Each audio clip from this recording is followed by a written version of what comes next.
como presidente da FUNAI, eu já disse isso declaradamente, sofri, e nesses meses, um assédio muito forte para que eu pudesse colocar na instituição, já com cargos definidos, e eu tenho provas disso, tira fulano e coloca fulano em torno de 21 cargos, principalmente, senhora senadora, na área financeira da instituição. Eu não podia permitir isso, até porque haveria um desmantelamento total da instituição, diante do que já estava passando. Resisti e, por causa disso, fui objeto da minha exoneração. Mas hoje estou desempregado, é o desempregado mais tranquilo, com a consciência tranquila, porque se eu fizesse isso, eu tinha rompido um compromisso com as políticas indígenas de mais de 26 anos, e a FUNAI, ela foi para mim um sonho, mas também me mostrou o outro lado, que nem tudo se pode fazer quando você sonha com seu sonho, quando ele se concretiza. É necessário manter, acima de tudo, a sua moral, a sua condição ética, e isso eu não poderia abrir mão por conta de uma vaidade de ser presidente. E eu lamento que nos 50 anos da FUNAI, que se comemora agora em dezembro, esta instituição não tenha obtido por parte do governo federal um olhar diferenciado, que sequer no dia 19 de abril, as terras que nós encaminhamos para serem demarcadas foram literalmente rejeitadas pelos assessores do senhor ministro, que faziam parte da CPI da FUNAI. Então, uma agenda de um governo que apenas se balança a ter uma maioria no Congresso Nacional, em detrimento de deixar de lado políticas tão importantes como é a política indígena. A ingerência política, senador, ela começou com o líder do governo nessa casa, o deputado André Moura, que me chamou ao seu gabinete e me entregou um pacote de aproximadamente 21 indicações para que eu pudesse executar.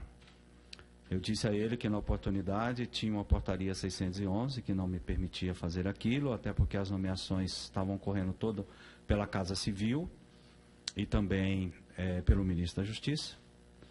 E eu deparei que aquelas nomeações, a maioria delas, que me preocupou muito, atingiam o Departamento de Gestão Financeira, trocando o cargo de coordenadores na área de finanças, licitações, etc, etc. Isso me preocupou muito, porque esses cargos são ocupados por servidores que vêm há bastante tempo, com toda a dedicação, servidores públicos, cumprindo com seu dever. Eu criaria naquele momento, naquele departamento... A população entender bem que mexe com o pouco dinheiro que a FUNAI teria, no fundo. O pouco dinheiro que a FUNAI teria. Isso todo mundo sabe para onde que estava acontecendo. Isso o que poderia acontecer. Por isso a preocupação de bastante. Me preocupou muito porque eu não quero aqui fazer nenhum julgamento, mas como presidente da instituição eu teria que preservar a primeira coisa, que quando você assuma a presidência, o seu CPF passa a ser o CNPJ da instituição, não é? Então, qualquer mal feito que poderia, ao longo desse tempo, vir a acontecer, não viria sobre a pessoa, e sim sobre o presidente da FUNAI. E um partido político que, apesar de ter na sua sigla o ser humano em primeiro lugar, não colocou a população indígena como prioridade e perdeu uma oportunidade ímpar de ter alguém indicado por ele que pudesse fazer realmente uma política pública a favor do seu partido, humanista. Isso não move, porque não conhece. Na verdade, o partido não conhece a política indigenista, não é? Então, essa ingerência política houve sim, e por várias vezes fui chamado aqui no gabinete do líder, 2 ou 3 vezes, e ele me disse em bom tom: o cargo é meu, e se você não cumprir, eu te tiro. Eu disse para os deputados: eu não tenho nenhuma vaidade de ser presidente, mas tem um compromisso com os povos indígenas e com os servidores da FUNAI. Faça o que o senhor quiser. E foi o que ele fez, né? Aproveitou a oportunidade com o seu ministro Osmar Serralho, que também de política indigenista não entende nada, e acabou fazendo a minha exoneração.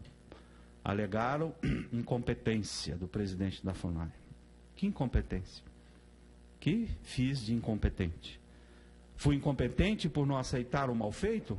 Serei incompetente o resto da minha vida, porque jamais, em tempo algum, eu terei competência para fazer os mal feitos. O presidente da República, ele, na verdade, a pauta dele era atender qualquer tipo de bancada. Ele mesmo se declarou que está vivendo um governo semi-parlamentarista, não é? Ele teve essa declaração esses dias.